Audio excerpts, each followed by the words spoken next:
पाकिस्तान में एक खबर जंगल में आग की तरह फैलती जा रही है। विजय जोसेफ ने इस्लाम कबूल कर लिया है। आप जरा ये क्लिप देखें।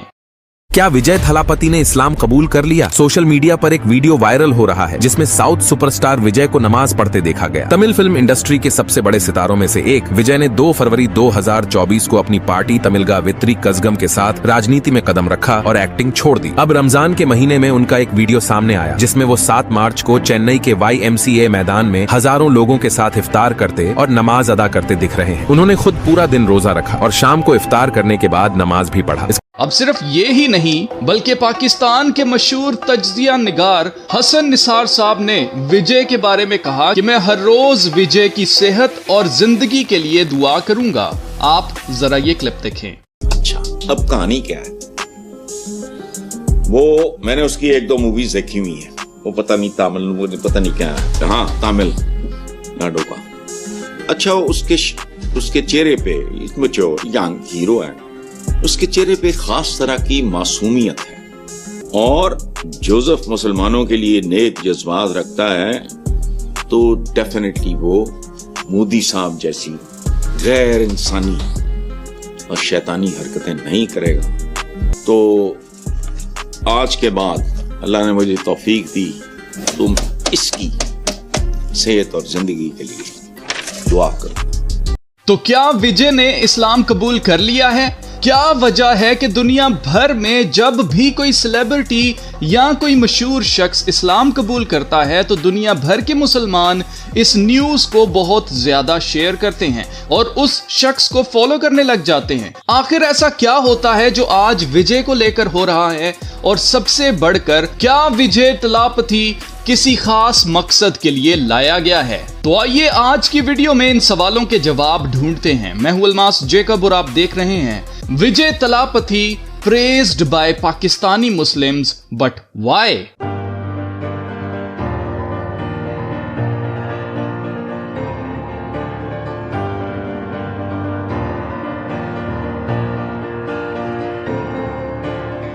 तो सबसे पहले तो मैं आप सबका दिल की गहराइयों से शुक्रगुजार हूं जिन्होंने विजय थलापति को एक्सपोज करने वाली पिछली वीडियो में बहुत प्यार दिया।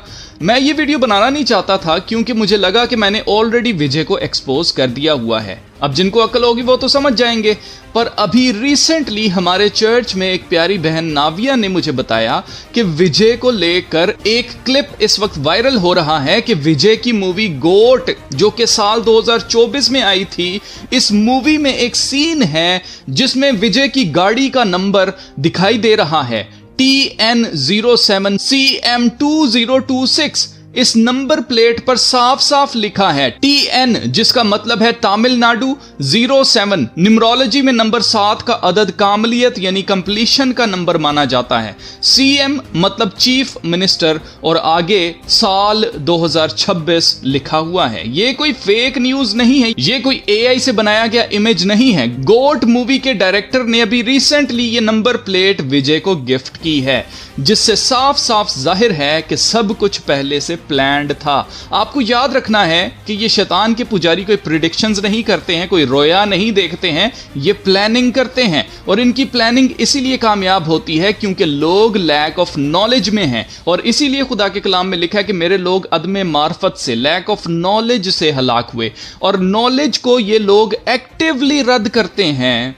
जब इन शैतान के पुजारियों को एक्सपोज किया जाता है कि ये कैसे प्लानिंग करते हैं, कैसे ये कामयाब होते हैं, तो लोग खुद से रिसर्च करने के बजाय एक्सपोज करने वाले को नेगेटिव, पागल या कुछ भी ऐसा कहकर अपनी ईगो को सेटिस्फाई करते हैं कि हाँ हम बिल्कुल ठीक है, हमने विजय को ठीक प्रेज किया है, हम गलत थोड़ी ना हो सकते हैं। ये एक्सपोज करने वाला विजय से जेलस है। अब जरा गौर करें, मूवी का नाम क्या है? गॉट। इसकी रिलीज डेट क्या है? 5 सितंबर 2024।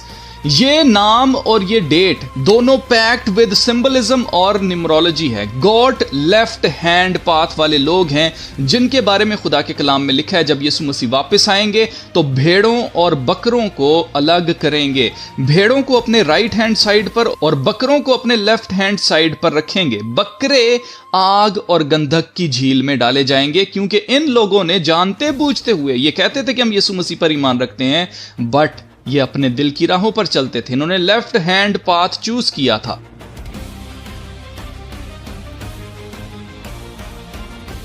ये रिलीज डेट 5 सितंबर 2024 एंड पर नंबर 22 बनता है, नंबर 22 बनता है।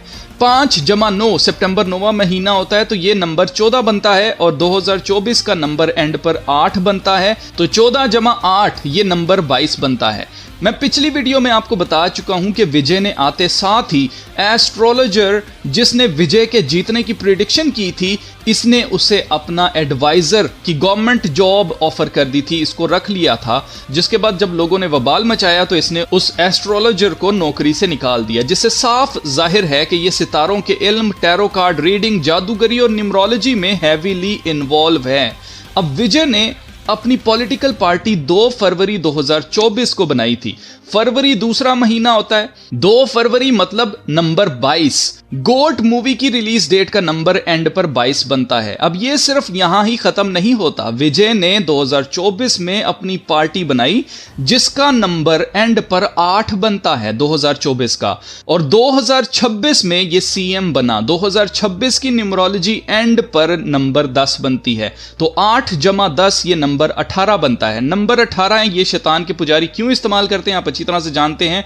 ये 3 दफा 6 को जमा करें तो नंबर 18 बनता है, इसलिए ये इसे 666 के लिए हमेशा इस्तेमाल करते हैं। 666 साउथ मूवीज में कॉमन है, जैसे मोहनलाल की मूवी लूसीफर में गाड़ी की नंबर प्लेट क्या है, 666 है। साउथ एक्टर अल्लू अर्जुन के हर नंबर में वो मेक श्योर करता है कि उसका फोन नंबर हो चाहे कोई भी नंबर हो, उसमें 666 जरूर होना चाहिए।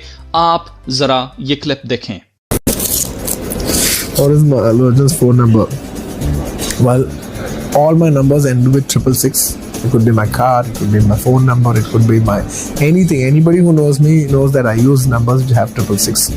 आप खुद सोचेंगे कि 666 से इतनी मोहब्बत क्यों, जो अल्लू अर्जुन अपने हर नंबर में 666 जरूर रखता है। तो वजह है मार्क ऑफ द बीस्ट। खुदा के कलाम में लिखा है मुखालिफे मसीह के नाम का अदद 666 है, और ये लोग अपनी रूह शैतान को बेच चुके हैं, इसीलिए ये उसकी छाप का नंबर सबको दिखाते फिरते हैं कि हम शैतान के हैं। जिस जानवर पर जिस भी मालिक की छाप होती है वो जानवर उसका होता है। इसी तरह से अगर मुखालिफे मसीह की छाप इनके ऊपर है तो इसका मतलब ये है कि ये मुखालिफे मसीह के हैं, इनका बादशाह मुखालिफे मसीह है।